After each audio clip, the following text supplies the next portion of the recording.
You are now tuned into the Married and Shit Podcast. Married and Shit with Jrumz and Netta.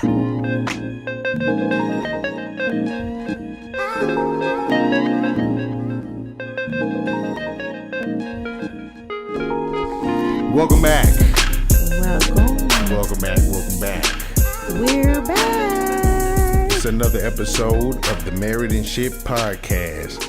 Before we get started, I want to make sure we give a quick shout out to our sponsor of the episode. Baby, you want to do that real quick? Yes, we want to give a special shout out to our sponsor, Precision Nail Studio. Precision Nail Studio, they specialize in natural nails. So even if you're transitioning from acrylic to natural, they can take care of all of those needs. So give them a call or text 615-668-1880 to book your appointment. 615-668-1880. Precision Nail Studio. Holla at 'em. And I am your host, Jrumz, as usual, and I'm still here with my wife. Melanin popping. Why I always get that wrong? Chocolate dropping, melanin pop. Say it, baby. Man, you done fucked it all Well, up. you fucked it up. It's chocolate dropping, melanin popping. Ew. You know what I'm saying? He got to get it right. Drip, drop, drippity, Drip, drippity, drop. I messed it all up. Yeah. So it's chocolate dropping. Melanin popping. That's Netta. me. That's the damn Nickelodeon. Amanda. You just hit the Amanda shit. And I wanted to I did it not too long ago. Speaking of Amanda, why is the 90s coming back? Oh man, you know that's hot right now, nigga. The clothes, That just made me the clothes think about been that's coming where back it came for the, from. That doggone shit coming back. Yeah, the clothes been coming back for the past 10 years. You know what I'm saying? I remember when motherfuckers were starting to bring back the bell bottoms in like high school. Man, you know what I'm saying? So they got to the 80s. They was moving their way back up. Yeah. Now they done finally made their way to the 90s. Finally, because I feel like You we know need what a I'm saying? refresher. Now the 90s clothing is back in after they done got all the 80s shit out the way. You know what I'm saying? The 90s clothing is back. So the leggings were in the 80s, the tights and stuff. Yeah, I think they definitely wore all that shit right there. You know, they wore tight stuff along with the bell bottoms. The bell bottoms was really kind of tight until it got to the ankles. What were the trends for men? They wore bell bottoms And too. like You know what I'm saying? And afros and all that. You know what I'm saying? In the 80s, I think they wore a lot of afros and stuff. No, I'm thinking about like us wearing tights and stuff. Then what did y'all wear? That's crazy. Never mind. I don't know. I was a baby in the 80s, so I don't know. And you was like one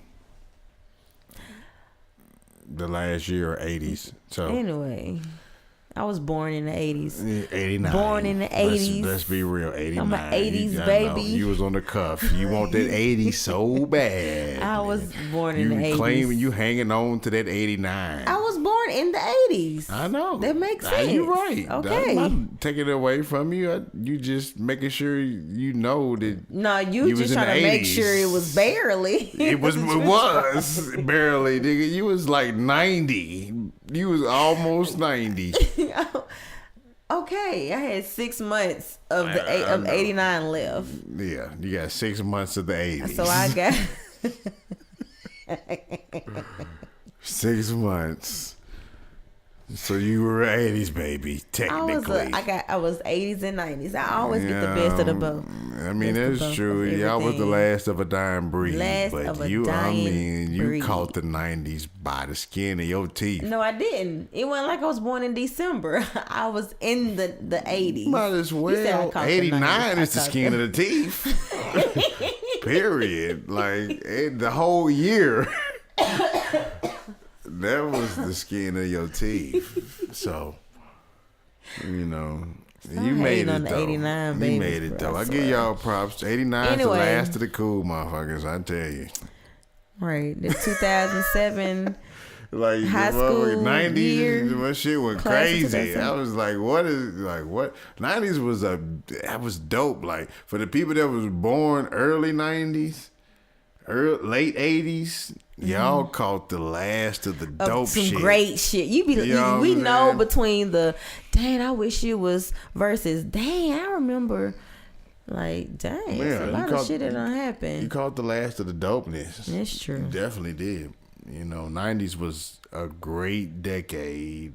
You know what I mean? At least as far as memories and artistic, things that happened for, during that moment. Black people had a lot of stuff going on. Like, it was like the first time black people had shit. Like, you know what I mean? That was Clinton, wasn't it? It was. I'm not going to say it's because of Clinton. Yeah, I'm not saying because. But because it definitely ain't because of Clinton. But it was just really because black people was doing some dope shit. You know what I'm saying? It was the era where black people was creating. We got in kind of this little... We got into this little groove, man. I don't know what it was, man. There was a lot of dope music. There was a lot of dope TV shows. It was a lot of dope clothing. Like, that's when all the black clothing lines came out. Yep. You know what I'm saying? Yep. There was a lot of stuff. The 90s was a really kind of cool dope era. time, man. It was. Black people was experiencing, quote unquote, this American dream for the first time, whatever that is. Like, whether the American dream is to just see people on TV that look like you, you know what I'm saying? Or the first time to own something. Yeah. You know what I'm saying? It was just the first. It was a lot of firsts. So there was a first hope of just outside of just survival. Like, we felt like we was living. You know what I'm saying? Like, we actually start to see things be flip sided. Like, okay, it now we can enjoy life now. You know what I'm saying? We getting to serve another person. Exactly. And we benefiting from that. No, we was actually doing some stuff, for ourselves a little bit. Like, I think it was the first time we owned stuff. Really, in kind of like a big way. You know what I'm saying? It was the first time we really was put on the big screens in a major way. Yeah, technology started to come more. You know what I'm saying? Effect. Doing big things. Yeah. So like we was entering major integration industries. Right. You know what I'm saying? Everything we started to integrate for, we started to see a little bit of that. Yeah. Happen in the 90s. Yeah, kind of breaking down barriers. So it made us feel like we was doing something. Right. You know what I'm saying? And we was becoming the best and starting to kind of take over in a way to where, people were just like excited living like it was like a dream. It was a good time. I remember being a young girl, and I refer back to that with my mom sometime. Like, I remember when it felt like life was good. And I know you young and everything, but it just seemed like you start to see parents were just at a good place in life for that time being. You know what I'm saying? And then, I don't know, it just seemed like you were able to do a lot more. It didn't seem like parents was as the struggle wasn't as high as it is now. People are a lot more happier.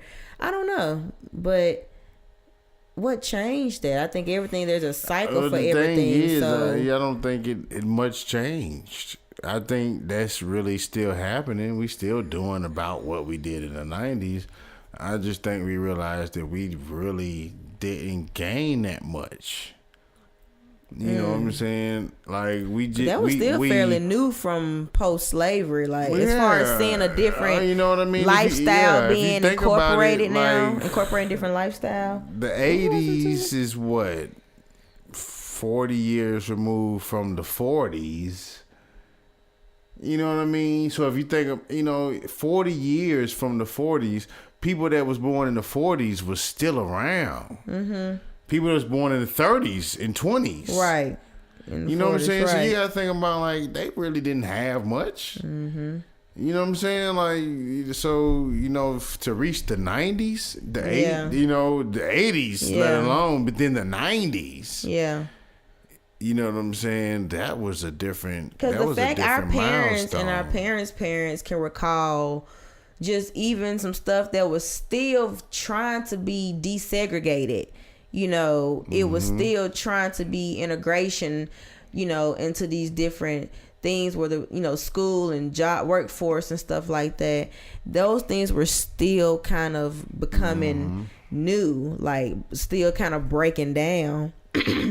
So, but yeah, I just think, you know, you said American Dream, and that just made me think about another thing is as far as what we strive for and what really is the American Dream. That makes me think about, when you think of the American Dream, how far have we really come? Because it seemed like just that gap, that's a lot of time, but how far have we come? Not a lot of progression. Yeah, is what I'm trying to say. How far have we come? Yeah, we still entertaining. We still making way in entertainment. We some of us making the way in different areas, you know what I mean? Whether it be through, you know, you a doctor or you a lawyer, but that's not happening in the masses. You know what I'm saying? But you even think if you a doctor or a lawyer, unless you opening up your own practice, like you still working for somebody else. You know what I'm saying? Like there's nothing, you know what I'm saying? Unless you doing something that can provide for your family or your community without it being under the control of somebody else. You know what I'm saying? Somebody else in another community, somebody else in another, you know, whole, you know, somebody else in another race, whatever it may be in, you know what I mean? You can't really expect for other people to continue to do, you know what I'm saying, for yourself. So, you know, whatever you're looking at, black people on a massive level don't own nothing. You know what I'm saying? That's what I'm really trying to get to. You know what I'm saying? Like we've don't able to own practice nothing. And do things in the same field and integrate, but we're still not the ones who's fueling the resources down. We fuel it, but we don't really own it. I mean, fuel it as in being able to pass it down to other people. We own it, and we can like have our own. We can actually pass it down. Yeah. We don't have that. We don't have that ability. We can't fuel it down to the next generation, but we can fuel somebody else's wealth. Yeah, exactly. We're not fueling that. Generational wealth. We're fueling somebody else's wealth. Exactly. But we're not fueling ours. Right. You know what I'm saying? We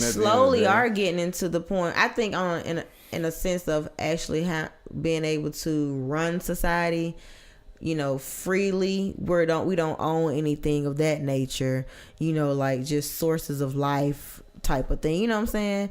Like we're trying to get it back into doing things like growing our own foods, but not on a massive level where we can just say, let's cut the people off, you know, but we're trying to get into the place where we do provide, I guess I can say, like the labor where we can try to pass down. So where have we progressed? Yeah. You know what I mean? I mean, because so where have we progressed? That's the only way to say we have able made to it. Live.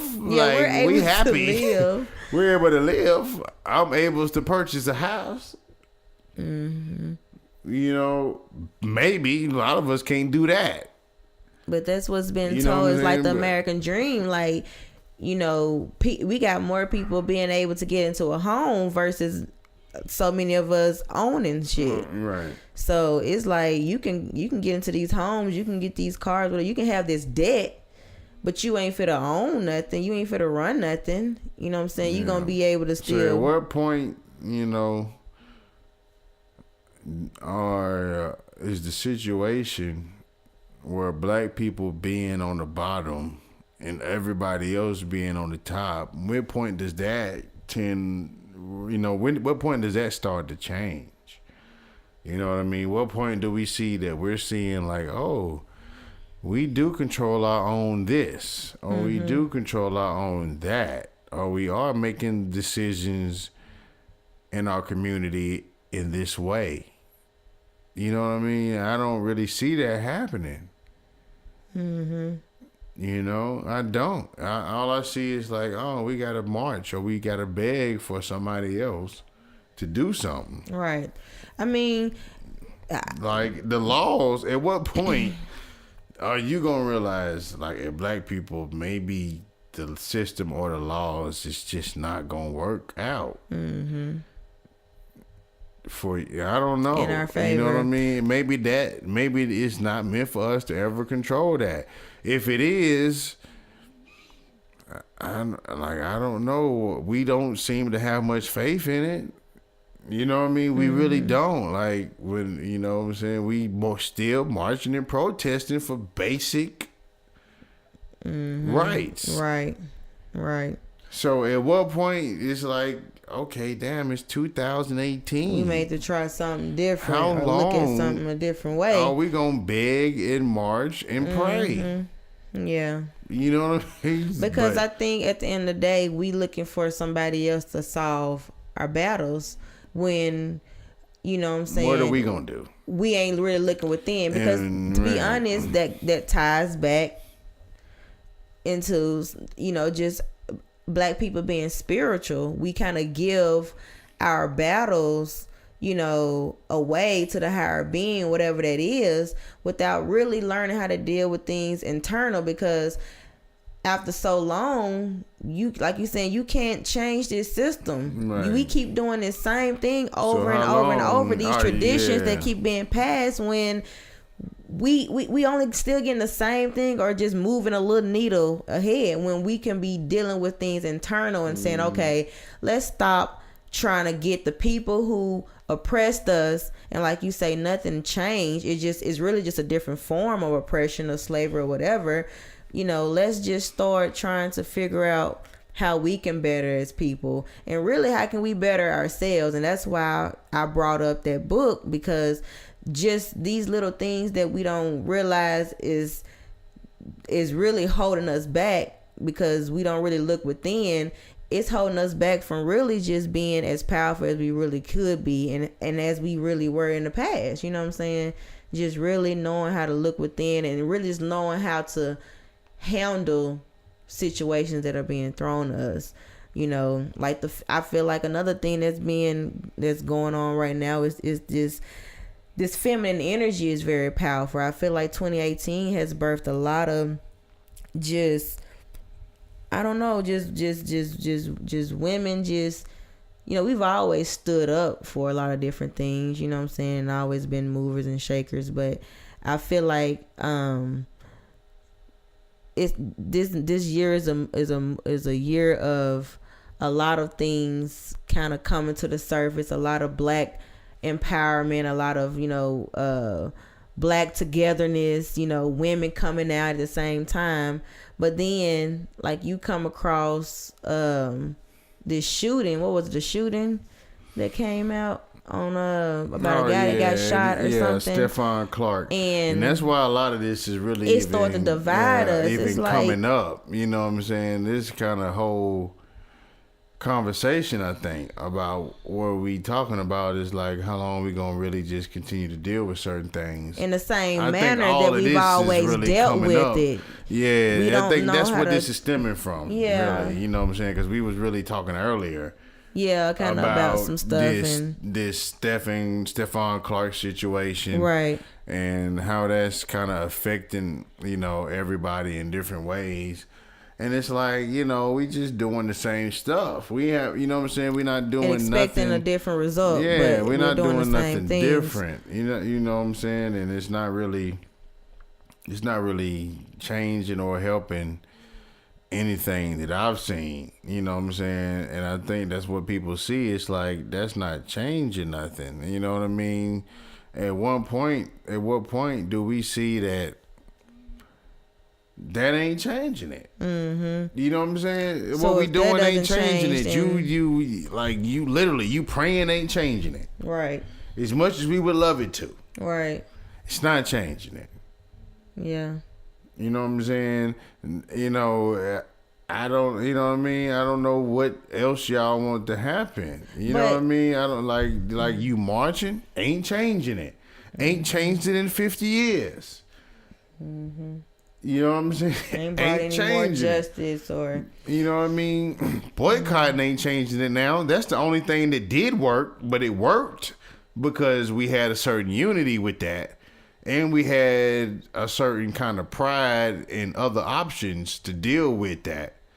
To deal with a boycott. You know what I'm saying? You know what I mean? We had a certain type of unity to just walk where the hell we wanted to. That ain't gonna happen no more. And we had a certain kind of pride to make sure we didn't spend money with white people or other people that wasn't respecting us. Right. That ain't happening no more.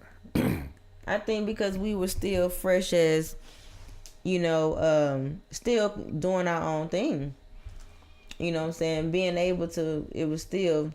new as in... I think we had to. Yeah, that's what I'm saying. We had to. You know so it was new as far as trying to depend on them when we've always had to survive for ourselves and make our own. And we but got now that we're so dependent on the people to who... that. Yeah. And I think that's what kind of integration we're did. like, well, let's... You know what I'm saying? At the end of the day. Yeah. Integration was kind of thrown in there to kind of make you dependent. Mm-hmm. Yeah, I want to, you know, making you feel like you would be accepted as great as. Or you'd be accepted as an equal. Or at least just to be want to be accepted as an equal. Instead of saying, well, you know what, I ain't gonna never be accepted. I'm just do my thing over here. Right. We gonna hustle and shake this thing and make it work over here.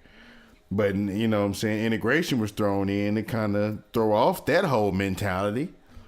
You know what I mean? And I think that's what kind of happened with that. But it's some stuff that I wanted to bring up. You know what I'm saying? This all kind of came up because of the Stephon Clark situation and the shootings, and so it kind of made us think about like what are we doing? I don't even pay much attention to a lot of this stuff no more, because when I sit around and think about it and look at what we're doing as a people and how we react to stuff and what we do, it's like I don't even know if I believe us no more. And that's why I think people in the opposite, you know what I'm saying, ethnicities or the dominant society or white society, they don't really take us seriously. And that's exactly you know what I mean? They just don't believe us. They don't believe us because we're not really doing nothing. You know what I'm saying? And we get pacified in so many different ways, whether it's with money, whether it's with the next situation, or whether it's with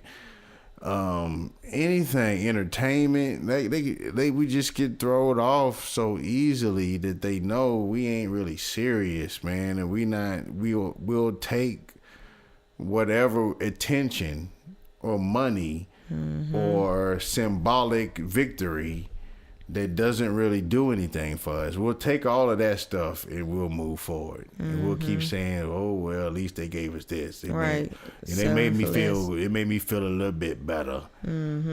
But it did nothing change. You know what I'm saying? My ego got pacified a little bit. It's like, where did we lose that belief? Yeah. Because back then we had to ride for each other. So all of this came about because of that. Just kind of thinking about, like, what are we going to do? You know what I'm saying? We come up with a plan. We come up with a code.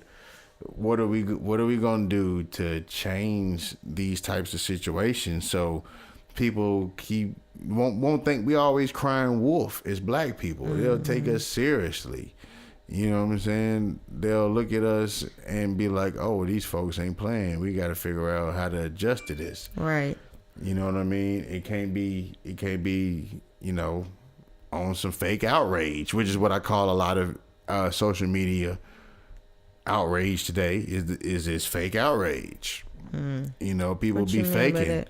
People be acting like they mad, but they not really mad. They want to just be in the loop. To express, you know what I mean? To comment you know what I'm certain... saying? Even if something do affect you slightly emotionally, but it don't change the way you live, that's fake outrage.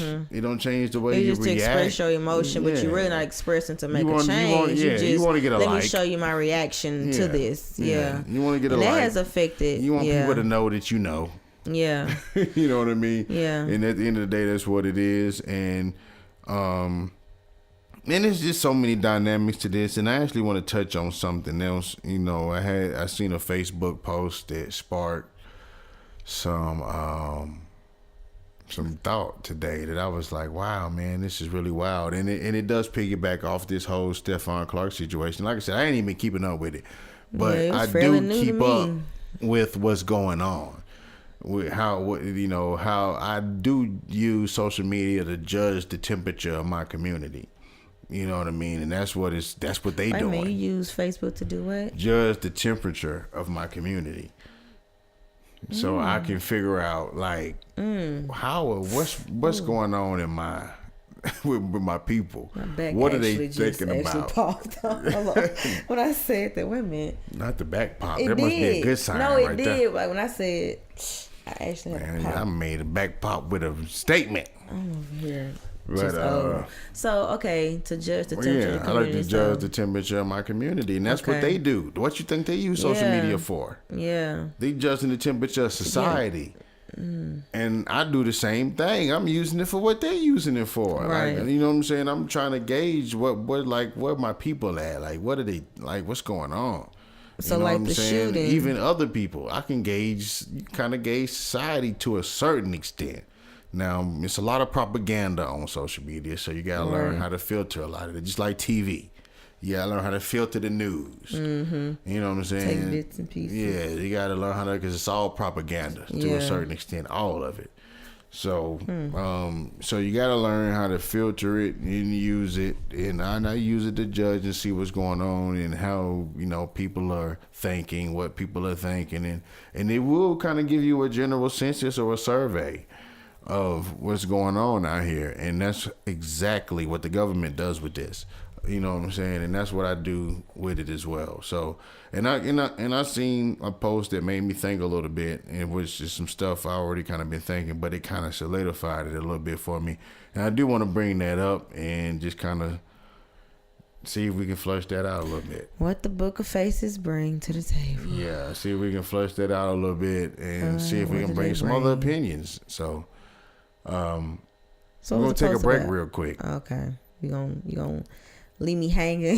Yeah. We're gonna take a break real quick, and we're gonna take a break, and we're gonna come back, and we're gonna pick this up with the second half of the show, and we're gonna talk about this situation a little bit with Stephon Clark and how I think it's impacting now, how it's now impacting the community, the black community, and it's an issue that I think we need to look at. So we're going to take a break, you know what I'm saying, shoot to the sponsor, get a message, we're going to shoot to this song, and we'll be back. Stay tuned. You're now tuned into the Married and Shit podcast with Jrumz and Netta.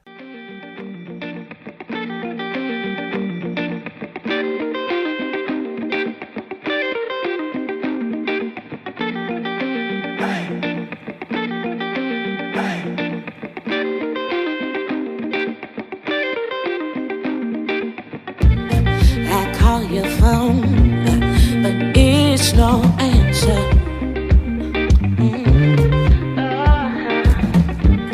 What's more important, words or actions? That's real shit. 'Cause you take your time and waste my time is what you do to me.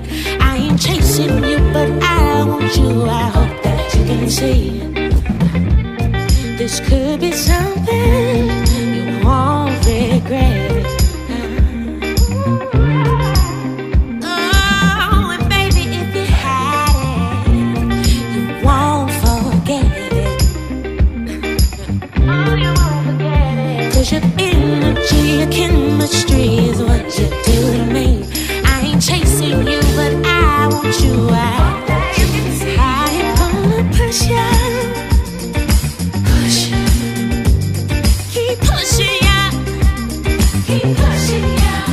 ain't gonna push you. Push. Keep pushing ya. I don't need your love. I want your love. I don't need your love. I want your love. I ain't gonna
pressure you. Make a move, but don't make a move. I ain't even trying to pressure you. Don't you worry about me, it's cool. I ain't even trying to pressure you. Make a move, but don't make a move. I ain't even trying to pressure you. Push you. Push you.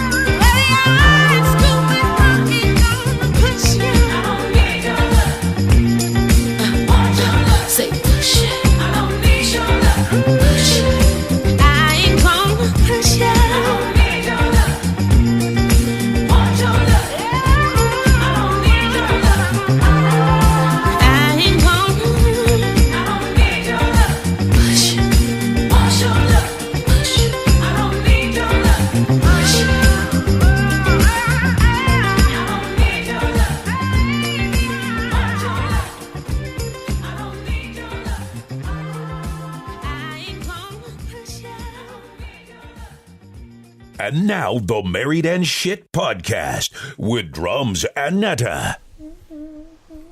And we back. We're back. Back from the break. And that song was Emmy Secret's Pusha. Song Pusha by Emmy Secret. And she's an independent artist out of California. Emmy's actually my cousin. Shout out to the cousin-in-law. Yeah, that's that's fam right Emmy. there. And that's she lives in Cali, but she's from Tennessee. So yeah, if you're from Tennessee, support this song. If you're anywhere, support this song. But especially if you're from Tennessee, born and raised, born in Middle Tennessee, Franklin to be specific. But she was kind of grew up in Memphis. She moved to Memphis, so that's where that soul coming from. That Memphis soul music sound she got. But so. She is a local artist, so support your local artists. She may be living in Cali, but she's repping M10. I think they got a label, M10 Music, that's really behind that song. And support, man. It's on iTunes. Download it, buy it, request it. I think it made number 5. I think it got as high as number 5 on the radio in LA on some station. Out in LA, so it's spinning out there. Let's go. So make a move. If you got your local radio station, man, ask them to play that Emmy Secret Pusha, EMI Secret, and the name is the song is called Pusha. Pusha. Yeah, P-U-S-H-Y-A. Yeah, it's got that vibe. Yeah, she's killing that. So back to the conversations. Kind of wanted to get straight into this topic because we was talking about some stuff before that was kind of leading me into some stuff that I really wanted to talk about anyway. I wanted to get something off my chest because there's been a situation that's went on recently with a gentleman named Stephon Clark, I think it is, a gentleman that was shot and killed recently and out in Sacramento, California. And another one. Well, yeah, another one, the usual, another innocent or unarmed at least black man who didn't seem to be any threat to the police was shot down and killed. I think he was shot 8-9 times, mostly in the back. So from behind basically. And there's been a lot of uproar about that. That's been kind of the new recent black trauma that's been circulating and going viral amongst America and black America especially. So is there anything that's different from the other black male killings we've been exposed to? Not really. It seems to be the same thing. They say he was a threat or they say he was doing this or that, and apparently he didn't have no weapons. No weapons. No weapons at all. He was unarmed and he was shot, and apparently mostly from behind. So it's a reason for the uproar and kind of concern.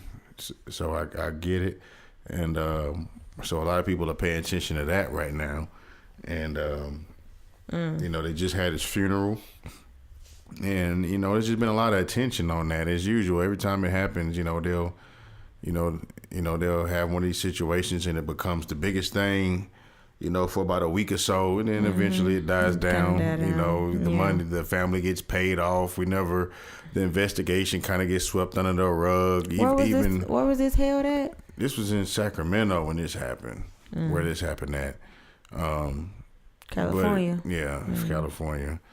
But usually what happens is the family gets some money, the investigation gets swept under the rug, and people go back to what they doing, you know. And usually in the investigation, they usually find some kind of signs of foul play, or whether the police lied or adjusted or planted some false evidence, or the police report was So what are they falsified. saying? So he been shot numerous times. That's the thing. He was running away or whatever, because you shot from the back. I don't know. You know like, what I mean? And that's the thing. We don't really get all these details. We don't really get them until they decide to maybe go to court or something, or until they get their story together. You know, we don't really ever seem to really get a clear story of actually what's happening until it's time to go to some kind of trial, you know, or something like that. But it's so right now it's kind of rumor, justice. Really, honestly, on what's happened. I think I seen one article say he was out there trying to rob cars or something. I don't know. You know what I mean? It was just, that's not anything that I've really heard majorly anywhere. So it's just interesting. But the one thing that I thought was a major concern was apparently somehow conveniently, since I guess he probably didn't have no criminal record or anything, conveniently the man's social media gets scrubbed and they find tweets where he was apparently not into black women and didn't like them at all. Quite frankly, he didn't really like black women. Yeah, I was hearing something about that. And you know, it was interesting to find out that, you know, he was basically a coon. You know, he wasn't somebody that was for, you know, necessarily black empowerment or black family or black women. For what reasons, though? I don't know. It just wasn't his preference. It seemed like, you know what I mean? I don't know if he'd been scarred, if he, you know, would have been disrespected by black women. Black women never liked him. I don't know if he had... I don't know what his experience was. That's the thing. Like, we don't know this man's experience. Like, I don't know what caused him to have this type of... And that's been putting out there about what his tweets, his reasons of, you know what I'm saying, not liking black women. Has that been exposed in the media? No, I mean, I don't think you can answer that question. I don't think you can say why somebody don't like somebody. No, are they putting it out there though? About it's out there. Like, the tweets are major news as far as how he felt in his actions. Like, that's become now the new narrative of this guy's death, instead of more so the injustice. This man's tweets has now overshadowed the fact that he was unjustly killed. Yeah. So now, because he has this hatred or whatever feelings towards black women, people are like, they ain't really seeking justice like they really. Yeah, they not going hard. They not really going hard for the guy's situation. They not, you know, black women are like, you know, why should I support somebody who didn't like me? I'm not gonna say his name. I'm not gonna do the tweets or do the marching or whatever it is that people almost really fake doing anyway. But whatever it is that they doing, they're not gonna really do it. You know what I'm saying? At this point, they're not gonna lend their voice, you know what I'm saying, to the cause for this particular guy. You know what I'm saying? Even though I feel like it's a cause that affects everybody, it ain't really about him. And I think that's where we getting, you know, confused, where things are just going wrong for us. Like, somehow we always find a way to turn the situation against ourselves or blame the victim. Yeah. I mean, because now we're doing what the dominant society, or what we say white people, do to us all the time. Now we're doing it to ourselves. You know what I'm saying? That's what they always do. You know, anytime there's a situation like this where an unarmed man gets shot, they go dig in the man's background, try to pull up something that he did, some charges that he did, some child support that he owed, some anything, some tickets, some. But you know it's what I'm really saying? getting away from the purpose, the true reason of why this is happening. Right. So it's a really messed up way to say he deserved it. Right. You know what I'm saying? Digging up something is technically what. Yeah. It's technically what everybody's saying because that's what they do. So the dominant society will say this. Well, we shouldn't be in the uproar about this black man get killed. Look, he had drug charges, or and I'm just trying to figure out what's the importance of, and that's where the line is like you have to kind of draw, because it's like, okay, what has the most weight to it? You know what I'm saying? You sit here and talk about a man who represents a huge group of people, especially basically black people, who has gotten shot like numerous other black males for no reason. But then you stir up some stuff about, well, also I want you to know that this dude didn't like black women. What that got to do with him getting shot though? That's why I feel like it's all now, propaganda. Honestly, it's just all propaganda. That makes me feel like, damn, why he don't like black women? But that's not gonna make me say because he don't like black women that he should have gotten shot. Well, there's a lot of black women that feel the opposite. That's like me. There's a lot of black women that's not going to support this. This could be man. DJ. And anything could have happened to DJ, and he got his preference of women, but it's like, oh, he my son, he ain't like black women. You know, that's something we got to address though. But at the end of the day, we sitting up here seeing this happening constantly. Well, what they saying is, I'm not, because I've had this conversation on Facebook. It's a post that actually kind of brought this whole situation to my forefront. I really wasn't really paying much attention to this. I ain't really seen too much about. I seen it, but I don't really get into lending my energy to a lot of lending my attention to a lot of these situations anymore, because you'll just get overwhelmed. It's like this is happening so much. It's happening all the time. It's beating you down with the same scenario. It really is not helping to just share it or tweet it or talk about it, or even just to sit around and get depressed about it, because that's not helping the situation. You're really fueling the situation. The best thing you could do is figure out what you can do to work against that. Like, what are we doing to combat these situations, to build what we need to build to where you're not in a situation where you're always begging, please don't kill me. You're going to say you're not going to do this because we're not going to allow you to do it, because you can do something about it. Whether that's going to be physically, economically, spiritually, you're going to have to do something about this.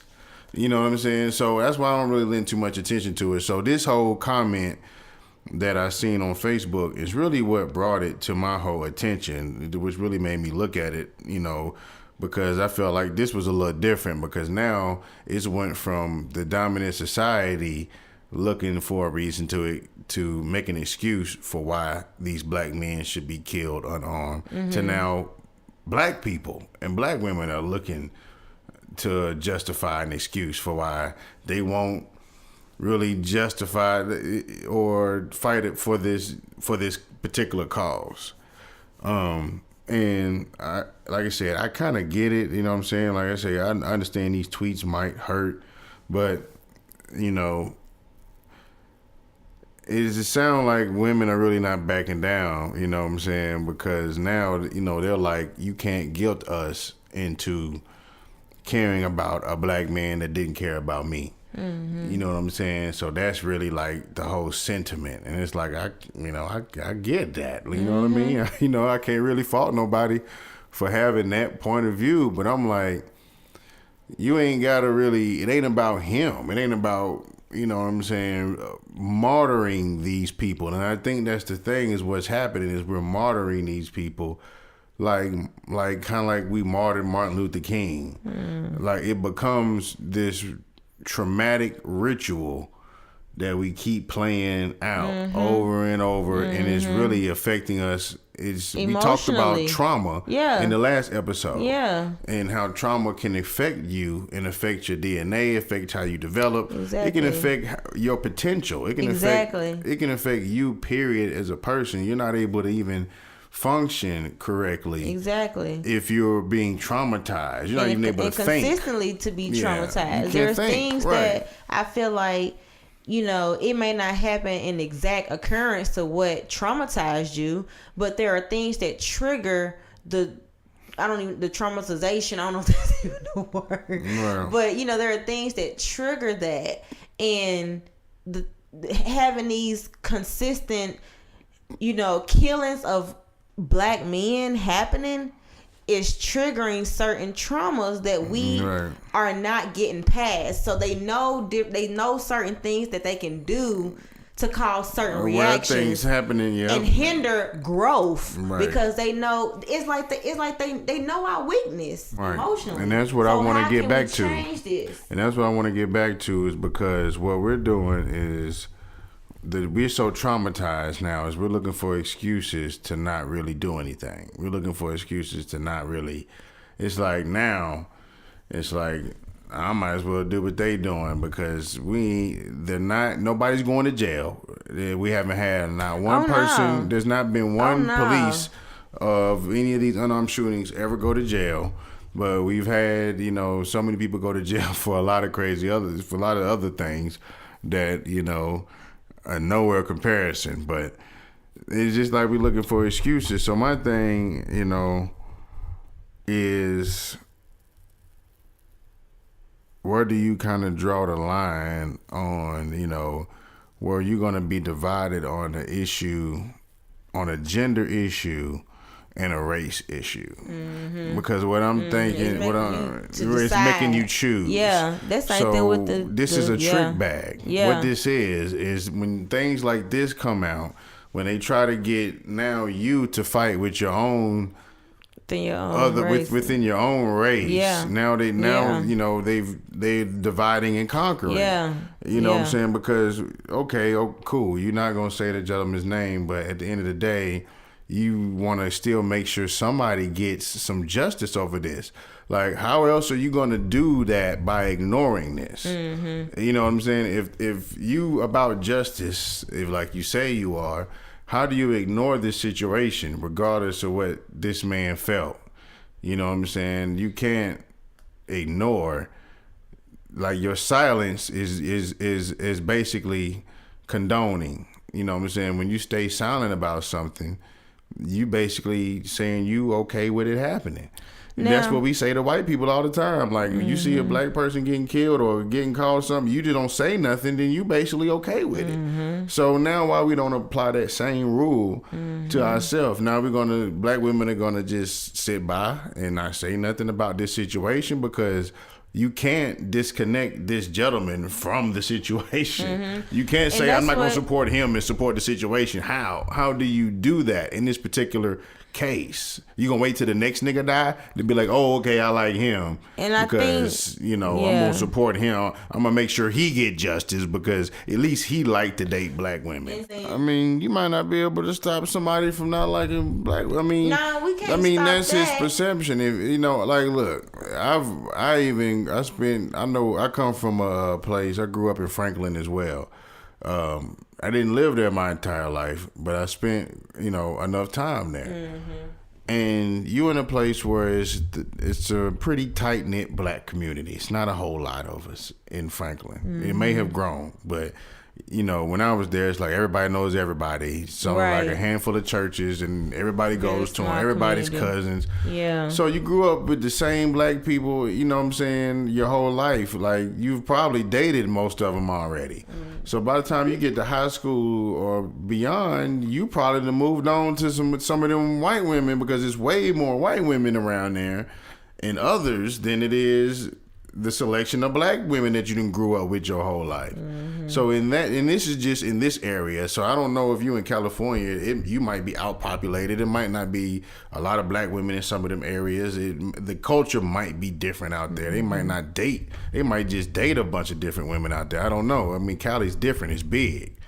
But even in this small town of Franklin, it's kind of a similar situation where the population is just kind of lopsided. And, you know, after a while, you might get tired of dating your daggum cousins and your best friends that you grew up with your whole life. You know what I'm saying? It's like, hold on, I can't keep doing this. I'm finding out everybody related, and you know what I'm saying? I'm finding out everybody that dated everybody. You know what I'm saying? You liking your best friend's girl. You know what I'm saying? It's just too much stuff. Everybody that dated everybody. So you gotta get outside. Right. I mean, I'm not saying, I mean, he could have chose to just say, I'm just going to pick from what I got. You know what I'm saying? I'm going to just pick from the black women that's here. But that's his choice. You know what I'm saying? So I don't know. And he might have had some bad experiences, whatever. I don't really care, to be honest. But somebody getting shot, I feel like is worse than somebody saying they like a certain type of person, a certain type of female, a certain type of male. Right. You know, this is basically life or death. Right. Do you want to risk somebody getting shot or somebody just liking a certain type of person because that's their preference? I don't even think it's even a risk. It's just, I mean, it's higher. I mean, I think it's just a dangerous. I think it's a dangerous commentary to have. Period. I think it's dangerous for black people to sit around and have this type of conversation on whether or not they're going to support somebody that was basically lynched. You know what I'm saying? Like, that's what you can compare these killings to. When, like, these are lynchings. These are digital lynchings. These are new style lynchings. They're not doing it with the rope. They're doing it with the gun. They're doing it publicly, just how they used to do it back in the day. Right. You know what I'm saying? Now we just sit around on our phone and watch the lynchings. Now. Right. So would you sit by and say you're not going to support if you seen a nigga hanging from a tree? Would you sit around and try to figure out, was he a coon? Would you sit around and try to figure that out first? Was he somebody that didn't like black people? That didn't like black women? Who had self-hate? Because ultimately it's self-hate. He don't like himself. And that come from confusion. And that's really what I was trying to say. What's the why of that? Yeah. Like, not that we sitting here trying to change that, even though ultimately, you know, you want to at least try to get to the you know what I'm saying, the healthy decision of that. But, you know, just really trying to figure out where that come from. And he can still preference somebody else, but when it comes to a self-hatred, that's a disease. Yeah, you know, at least love yourself and be like, but I choose this. Don't sit here and say I hate this when it comes from something within, you know. So we can probably reach in post-traumatic slave syndrome and pull out and I ain't even got chapter too deep, on self-hate and I'm sure it comes how from this has happened. We can gladly do that, you know what I mean? And that's something we might have to do. We might actually have to cover self-hate on another episode, and just some reasons and just some background on how we get to where we at right now as black people in America in 2018, like how we got here. Like, it's a lot of steps, and it's a lot of things, and a lot of trauma, and a lot of terrorism, and a lot of just, you know, just stress and things that it's just been happening to us consistently. That's affecting our day-to-day survival to this day. Yeah. You know what I'm saying? It's just been a lot of stuff that's just going on, man. And, you know, we have to realize that we need to have empathy for each other. That's the only way we're going to win. Like, if we don't have empathy and some type of code to say we sticking to this code no matter A, B, and C situations, you know, this is how we gonna handle it, period. If we don't have codes and we don't have empathy for each other as black people, black men and women, like, you might as well go and extinct yourself. Yeah. You know what I'm saying? You might as well go on and say we give up. We just gonna be the bottom feeders, because the black people, we gonna be here. But are you going to keep being the source of everybody else's wealth and survival? Exactly. I had that conversation with someone. You know what I'm saying? Like, are you going to keep being that? Yeah. You know what I mean? Or are you going to you know, they surviving off of us. Right. Are you going to be something better than that? Yeah. Like when you look at worldwide, you know what I'm saying? You look at the continent of Africa and just worldwide, and when you realize that majority of the world is dark-skinned and melanated. Like, how is it that the small percent of non-melanated people run the entire planet? Mm-hmm. To let you know, it don't take a lot. It doesn't take a lot. It doesn't take a lot. It just takes organization. It takes code. For one, you have to be on the same code, and it takes planning. You know what I'm saying? And you just have to know what you want. You know, and go for it as a people. And I think as Black people, we don't really know what we want. We don't know who we are. We don't know any of that right now. We just kind of discovering some of it. And I think that's, you know, where the code, to kind of put it all in perspective, I think that's where the code come from. Because I'm sure people are like, well, what you talking about the code? You know, what's this code? And I think the code is really that we all need to be able to look at things in perspectives and be able to decipher what needs to happen. And not, you know what I'm saying? I mean, that's something we all gonna need to do, period. But I think there needs to be a clear-cut kind of just like do's and don'ts. You know what I mean? As Black people, definitely. That we, like, white people got do's and don'ts. Like, they don't have to really even discuss them. Like, when you go in the room, white people act a certain way. They already know. But I think... You know what I'm saying? But we don't. But I think the reason why we can't get to the do's and don'ts is because we don't know where we come from. And I mean to the where we come from, to the point of why things happen the way they happen now. You know what I'm saying? And I think that's the point of us really having these conversations and these topics, is to really understand, get to the why. Because if you don't know the why, you can't really change and control how you want things to happen. Because the certain way our culture reacts to situations and the way we do things, even when it comes to business, when it comes to relationships, when it comes to parenting, when it comes to learning, when it comes to growing, all these things, we have a detriment because of some stuff that happened in the past, and we are still suffering from that. You know what I'm saying? So I think when we start to really get to the why of just the simplest things, we can kind of learn how we need to get to the code.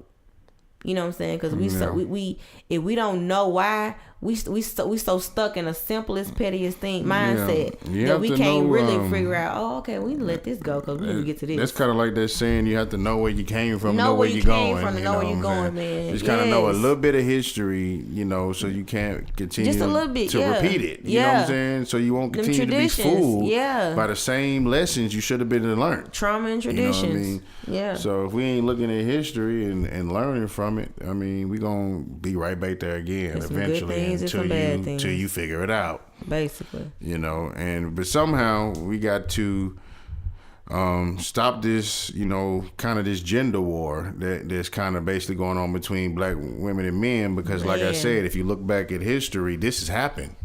So if you don't know where you've been, you don't know where you're going. Like we just said, like this has happened. This has happened during, you know, the first civil rights movement back in the 60s. Then they broke out the women's liberation movement, or the AKA feminist movement. And Black women for some reason kind of got confused and seemed to hop on the feminist movement, which was a white woman's movement. It had nothing to do with Black women, you know what I mean? Because Black women was being oppressed just as much as Black men, so our fight was together. Right. That was a white woman's fight because they wasn't getting the rights to vote and drive and do all of this stuff. Right. It was a power between the white men and the white women where it came from. They wasn't getting broke off land and all that. But they got their people by collaborating with the Black woman. Exactly. So then we broke away with collaborating with our Black and thinking that was a woman's issue. Yes. And they pulled y'all into this women's liberation movement. Yeah, the gender war. You know, and that was kind of a tool that helped kind of break up,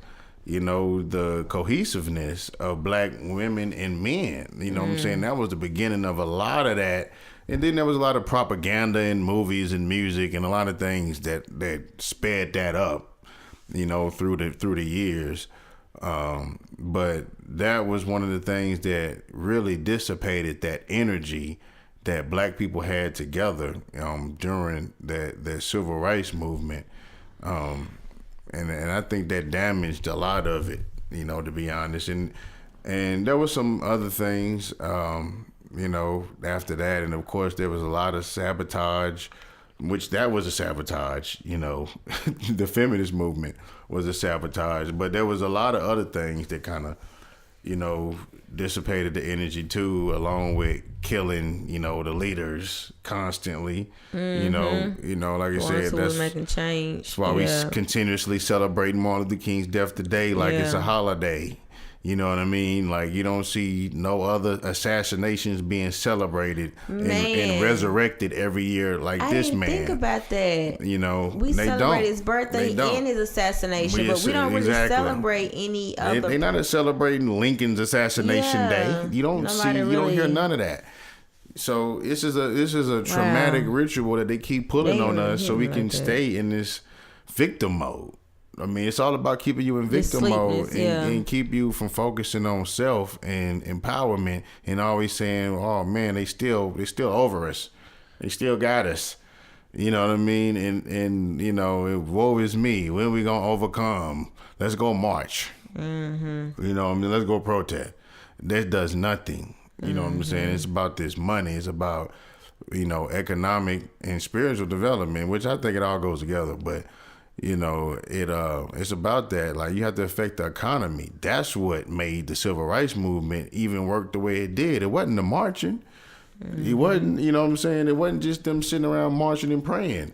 You know what I'm saying? It was them affecting the economy. They did bus boycotts and they did. And that's when they started to attack on us even more. When we start to actually progress and affecting the economy. And the reason that's why they fuel off us to this day, because we affect the economy. Exactly. And the reason the civil rights stuff worked, it wasn't the marches. It was you pulling your money out. And the reason it worked is we had businesses. Yes. We had things to put money into. Yes. We said, we ain't going to ride the bus, we'll walk. We're not going to eat over here. We'll go to the chicken shack burger, or we'll go to, you know, this movie theater that the black person owns, or we'll go to this gym, or, you know what I'm saying, you'll do what you have. And we don't have much no more. These, like, segregation was not a bad thing. No, not necessarily. It really wasn't. You know, that was one of the biggest things that really killed, you know, a lot of the black power and the black economy as well. You know, it was segregation. We kind of threw away our stuff to go try to feel like we was equal to something that we was never meant to be a part of in the first place.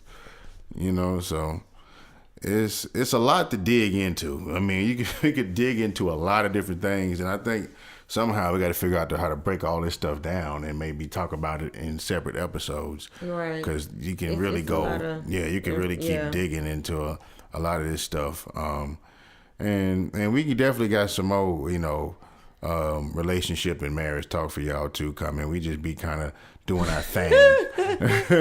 we don't, you know, it's married and shit. So we told y'all it wasn't gonna just be married talk. It wasn't gonna be just for married people. It's for the culture. You know what I'm saying? This is what it's for. Because the culture, it needs to be more married and shit in the culture. We need to do more family in building. That's true. You know what I mean? That's a part. If we're not getting together and making these families, man, there is no black power. There is no wealth that you're going to create. You know what I mean? So, and it has to come from this family structure. That's the way it was meant to be. It does. And that's something we'll be able to get into. I think that'll be more of a connection of, and I think because we ain't speaking more of the married part of the married and shit is because we have been so trying to be destroyed as uniting as black men and black women. And I think that's something we need to dig deep into, because it's a system that is trying to destroy the unity of black men and black women. So, but we can definitely talk a lot about that, but you know, we have a lot of issues that now that we are unity between me and you, we talk about these issues within now being married. You know, it's like, okay, we got that. Look at these other battles that we're facing now that we married. There's a lot of shit we still face. Because, you know, the unity, you know, the black, having a black family and black women coming together and mating and doing all of that, that's literal war. You know what I'm saying? That's war to the dominant society. That's why they don't like that. That's why they don't want you having a bunch of kids that you can do something with. You know what I'm saying? If they can have them on, you know, some kind of government control, they're more okay with that. But if you just having, you know, black families and you having kids and you populating out here, man, that's war on the dominant society basically, and they know that. And if you mixing, you know, you're out here mixing it up, that's war. You got your swirl on, you got interracial couples. They're looking at that as war. They don't like you. They don't like that. You know what I'm saying? They feel like that's, you know what I'm saying, that's genetic annihilation, and that's war, and that's in Dr. Francis Cress Wilson's book as well, ISIS Papers. So at the break, we got to break a lot of that stuff down, man. We gonna bring it full circle, because all this is relative, man. Everything connects, you know, whether it's about family, marriage, culture, you know, money, you know, spirituality. It's all together to us just being human, divine people. So yeah, I think we should go ahead and actually just wrap this episode up, because I can, you know, tell we have a lot to talk about and we can continue to go on and on. So we want to find a spot, a point to let things kind of marinate. So you think it's a good time, babe, to go and end this episode? Yeah, I think it's a perfect time. It's getting late. To a conclusion. It's time to wrap this shit up. It's getting a little late. It's a little late. So we appreciate you all tuning in and staying tuned with us and following along with our journey here. Make sure you are staying connected with us on our social media platforms. We are on Facebook. You can like our page and follow us on Facebook at Married and Shit. That is Married and SHT, I believe it is. $HT. HT, I believe it is. Follow, like. Yes, and similar to the Instagram page as well. Bear with us as we are developing this platform and trying to make sure we stay connected with everybody. I mean, as you can imagine, we probably have an issue with this name. Yeah. So, you know, if you put married and, you most likely you're going to find this eventually. So. Right. It should pop up. So, yeah, with us just kind of rocking along with this name of our platform, our podcast, it has been a little challenging, but hey, we're going to overcome those challenges because this is what we want. We want it to be that. So yeah, follow us on Facebook, follow us on Instagram.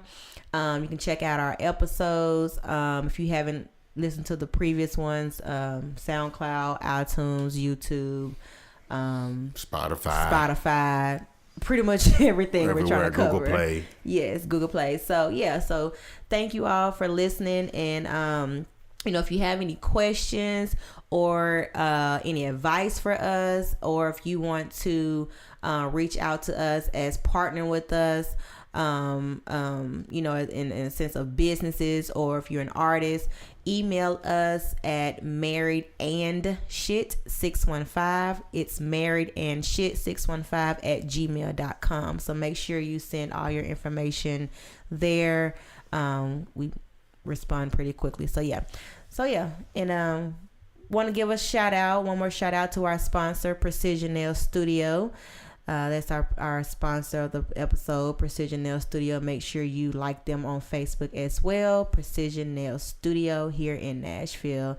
And we'll be right back with you on the next episode. All right, we out. Peace. Peace. This has been the Married and Shit Podcast with Jrumz and Netta.